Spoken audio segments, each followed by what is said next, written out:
नमस्कार साथियों। इस वीडियो में हम भारतीय संविधान संशोधनों के बारे में पढ़ेंगे जो पहले संविधान संशोधन से लेकर वर्तमान तक के जितने भी संशोधन हुए उनके बारे में पढ़ेंगे। तो भारतीय संविधान में संशोधनों का वर्णन भाग 20 के अनुच्छेद 368 में मिलता है, जिसमें साधारण बहुमत और विशेष बहुमत का जिक्र किया गया। तो हम पढ़ेंगे पहला संविधान संशोधन। पहला संविधान संशोधन हुआ था 1951 में। इसके तहत संविधान में 9वीं अनुसूची जोड़ी गई थी। आपको पता होना चाहिए कि मूल संविधान में कुल 8 ही अनुसूचियाँ थी। 9वीं अनुसूची पहले संविधान संशोधन द्वारा जोड़ी गई थी। ये भूमि सुधार और न्यायिक समीक्षा से संबंधित थी और इसे 9वीं अनुसूची में डाल दिया गया था। उसके बाद में 21वां संविधान संशोधन अधिनियम ये 1967 में आया था। इसके तहत सिंधी भाषा को 8वीं अनुसूची में 15वीं भाषा के रूप में जोड़ा गया था। 24वां संविधान संशोधन अधिनियम 1971।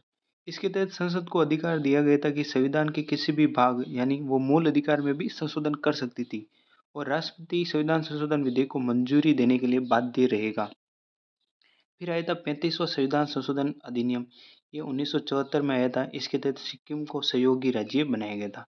36वां संविधान संशोधन अधिनियम 1975 में आया था, जिसके तहत सिक्किम को पूर्ण राज्य का दर्जा दे दिया गया था। 42वां संविधान संशोधन 1976, जिसे मिनी संविधान भी कहा जाता है क्योंकि इसके तहत विभिन्न तरह के संविधान संशोधन हुए थे। 42वें संविधान संशोधन द्वारा प्रस्तावनाओं में एक ही बार संशोधन किया गया था और उसके तहत 3 शब्द जोड़े गए थे अ, स, प। अ का मतलब अखंडता, स का मतलब समाजवादी, प का मतलब पंथ निरपेक्ष। और 42वें संविधान संशोधन के तहत मूल कर्तव्य जोड़े गए थे और ये जोड़े गए थे संविधान के भाग 4 क में और अनुच्छेद 51 क में। और 42वें संविधान संशोधन के तहत नीति निर्देशक तत्व जोड़ा गया था 39 क, यानी अनुच्छेद 39 क में समान न्याय और निःशुल्क विधिक सहायता का अनुच्छेद जोड़ा गया था। अनुच्छेद 43 क भी जोड़ा गया था जो उद्योगों के प्रबंध में कर्मकारों का भाग लेना बताया गया था। और इसमें बताया गया था पर्यावरण संरक्षण और संवर्धन, वन्य जीवों की रक्षा हेतु अनुच्छेद 48 क जोड़ा गया था और इसके तहत राष्ट्रपति को कैबिनेट की सलाह मानने के लिए बाध्यकारी बना दिया गया था। लोकसभा और विधानसभा का कार्यकाल 5 साल से बढ़ाकर 6 वर्ष किया गया था। फिर 42वें संविधान संशोधन के बाद में आया था 44वां संविधान संशोधन अधिनियम। यह आया था 1978 में। 1978 में जब यह आया था, इसके तहत बताया गया था कि कैबिनेट की सलाह को एक पुनर्विचार करने के लिए राष्ट्रपति को शक्ति दी गई थी और पुनर्विचार के बाद में मानने के लिए बाध्यकारी बताया गया।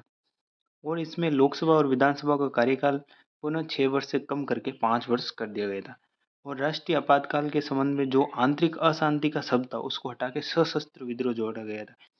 राष्ट्रपति कैबिनेट की लिखित सलाह पर ही आपातकाल घोषित कर सकता है और संपत्ति के अधिकार को मूल अधिकार की सूची से हटाकर अनुच्छेद 300 क में एक सामान्य विधिक अधिकार बना दिया गया था। 52वां संविधान संशोधन अधिनियम 1985, जिसके तहत 10वीं अनुसूची जो दल बदल विरोधी थी वो जोड़ी गई थी। 9वीं अनुसूची तो पहले संविधान संशोधन से जोड़ी गई थी और 10वीं अनुसूची 52वां संविधान संशोधन अधिनियम 1985 से जोड़ी गई थी। इसको ऐसे याद रख सकते हैं, द से दल बदल, द से दल बदल, यानी 10वीं अनुसूची का संबंध दल बदल से है। फिर आता है 61वां संविधान संशोधन अधिनियम 1989। इसके तहत लोकसभा और विधानसभाओं में मतदान की उम्र 21 वर्ष से घटाकर 18 वर्ष कर दी गई, यानी जो वोट देने की न्यूनतम उम्र थी वो 18 वर्ष कर दी गई थी। 69वां संविधान संशोधन अधिनियम 1991। इसके तहत केंद्र शासित प्रदेश दिल्ली को राष्ट्रीय राजधानी क्षेत्र यानी एनसीआर बनाया गया। 70वां संविधान संशोधन अधिनियम यह आया था 1992। इसके तहत दिल्ली पुडुचेरी विधानसभा के निर्वाचित सदस्यों को राष्ट्रपति चुनाव में मतदान करने का अधिकार दिया गया था। 71वां संविधान संशोधन 1992 आया था, जिसके तहत 8वीं अनुसूची में 3 भाषाएं जोड़ी गई थी और उनको याद रखने की ट्रिक है कॉमन। कॉमन याद रखने की एक ट्रिक है कॉमन। को का मतलब कोंकणी, म का मतलब मणिपुरी, न का मतलब नेपाली। यानी 71वां संविधान संशोधन 1992 के तहत 3 भाषा जोड़ दी, कोंकणी, मणिपुरी और नेपाली। और कौन सी अनुसूची? तो वो 8वीं अनुसूची में। फिर आया था 86वां संविधान संशोधन अधिनियम 2002। इसके तहत संविधान में मूल अधिकारों की श्रेणी में अनुच्छेद 21 क जोड़ा गया है, यानी अनुच्छेद 21 में एक और जोड़ा गया था अनुच्छेद 21 क, जिसके तहत 6 से 14 वर्ष के बच्चों के लिए निःशुल्क प्रारंभिक शिक्षा का प्रावधान किया गया था। और नीति निर्देशक तत्वों में अनुच्छेद 45 की विषय वस्तु में परिवर्तित करते हैं। इन्होंने बताया कि 6 वर्ष से कम के बालकों के लिए प्रारंभिक बाल्यावस्था के देख-रेख और शिक्षा का उपबंध किया गया। और मूल कर्तव्य में 11वें मूल कर्तव्य के रूप में 6 से 14 वर्ष के बच्चों को शिक्षा सुविधा उपलब्ध कराने के लिए माता-पिता का कर्तव्य जोड़ा गया था। आपको पता होना चाहिए कि हमने पहले पढ़ा कि 42वें संविधान संशोधन 1976 के तहत 42वें संविधान संशोधन 1976 के तहत 10 मौलिक कर्तव्य जोड़े गए थे, जो सरदार स्वर्ण सिंह समिति की सिफारिश पर जोड़े गए थे। फिर 11वां मौलिक कर्तव्य इस 86वें संविधान संशोधन 2002 के तहत जोड़ा गया था। 89वां संविधान संशोधन अधिनियम 2003, इसके तहत अनुसूचित जाति और अनुसूचित जनजाति के लिए अलग अलग आयोग की व्यवस्था की गई थी। फिर आया था 91वां संविधान संशोधन अधिनियम 2003, इसके तहत केंद्रीय मंत्रिपरिषद का आकार लोकसभा की कुल सदस्य संख्या के 15% से अधिक नहीं होगा। यानी केंद्रीय जो मंत्रिपरिषद होगी उसमें प्रधानमंत्री सहित जितने भी लोकसभा सदस्य हैं उनका 15% से ज़्यादा नहीं होना चाहिए। और राज्य मंत्रिपरिषद का आकार विधानसभा की कुल संख्या के 15% से अधिक नहीं होगा और न्यूनतम होगा 12। 92वां संविधान संशोधन अधिनियम 2003, इसके तहत 8वीं अनुसूची में 4 भाषाएं जोड़ी गई थी, बोडो, डोगरी, मैथिली और संथाली। और इसके तहत 8वीं अनुसूची में कुल भाषाएं होगी 22। यानी 92वें संविधान संशोधन 2003 के तहत 4 भाषाएं जोड़ी गई थी, जिनको याद रखनी है। ठीक है, बोडोमस, बो का मतलब बोडो, डो मतलब डोंगरी, मे का मतलब मैथिली, स का मतलब संथाली। फिर आया था 97वां संविधान संशोधन अधिनियम 2011, इसके तहत सहकारी समितियों को संवैधानिक दर्जा दिया गया था। फिर आया था 99वां संविधान संशोधन अधिनियम 2014, जिसके तहत उच्चतम न्यायालय और उच्च न्यायालय में न्यायाधीशों की नियुक्ति हेतु कॉलेजियम प्रणाली के स्थान पर राष्ट्रीय न्यायिक नियुक्ति आयोग NJSC की व्यवस्था की गई थी। 2015 में उच्चतम न्यायालय ने इसे असंवैधानिक ठहराते हुए इसे रद्द कर दिया गया। यानी 99वें संविधान संशोधन 2014 के तहत ये व्यवस्था की गई थी कि जो भारत में न्यायाधीशों की नियुक्ति होती है उसके तहत कॉलेजियम प्रणाली को हटाया गया था, लेकिन इसे रद्द कर दिया।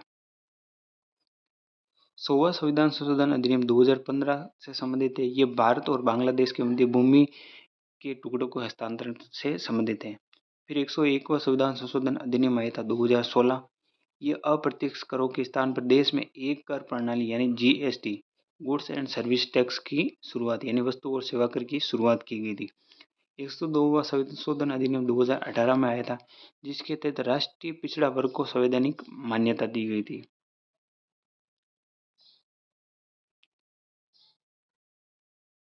103वां संशोधन अधिनियम 2019, इसके तहत आर्थिक रूप से कमजोर वर्ग EWS इकोनॉमिकल वीकर सेक्शन उनके लिए नौकरियों में 10% आरक्षण का प्रावधान किया गया था।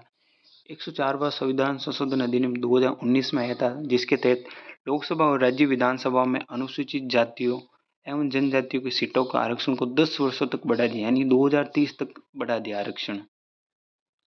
और इसमें लोकसभा और राज्य विधानसभाओं में आंगल भारतीय सदस्यों के प्रावधान को खत्म कर दिया गया था। पहले ये प्रावधान था कि राष्ट्रपति लोकसभा में 2 सदस्य आंगल भारतीय सदस्यों के रूप में मनोनीत करेगा। फिर आया था 105वां संशोधन अधिनियम 2021, इसके तहत राज्यों को सामाजिक और शैक्षणिक रूप से पिछड़े वर्गों की पहचान कराने के लिए एक सूची बनाने का अधिकार दिया गया था। राज्यों से यह अधिकार 102वें संशोधन द्वारा छीन लिया गया था।